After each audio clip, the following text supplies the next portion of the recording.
right, everyone, this is great news. Having some good rainfall across the area. We'll take what we can get, picking up 0.87 inches yesterday. We'll see what Mother Nature threw in the bucket today. But again, it's all been moving out. It'll take a little while for the skies to clear up, but they will. I think we'll have some sunshine tomorrow, a little bit. And then we'll get into our next wave of rainfall, which could last a couple of days. So again, it's an active pattern. We'll take it. Temperatures, or these are winds, coming up out of the south. So we're going to wait. They'll shift again.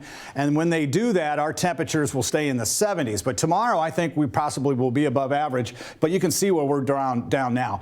Rain-cooled atmosphere. Lafayette, we're down 10 degrees. And Flora, Monticello, as you see there. Crawfordsville, you're down 13 degrees. Kokomo, Frankfort, 12. So that's kind of nice and to be expected.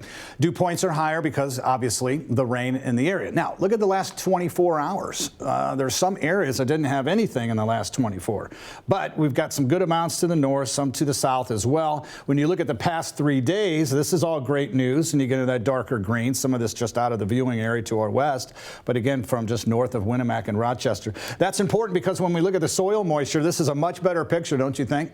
Remember how brown this was? I mean, we do have a surplus, and we're like one of the only ones in the state of Indiana jumping on our drought from 2 weeks ago from 12%, and then it increased to 58%. That's crazy. But this is good news, and the farmers will agree. They're going to take what they can just before the harvest season and try to get some moisture in the agricultural plants, but you can see next 7 days, again, that's what we're looking for. The larger region for the next 7 puts heavy amounts to the south. You really don't want to get into this. I mean, I don't mind some minor flash flooding when you're in a drought situation, but when you're looking at some areas getting 3, 4, 5 inches of rain, that's a little much.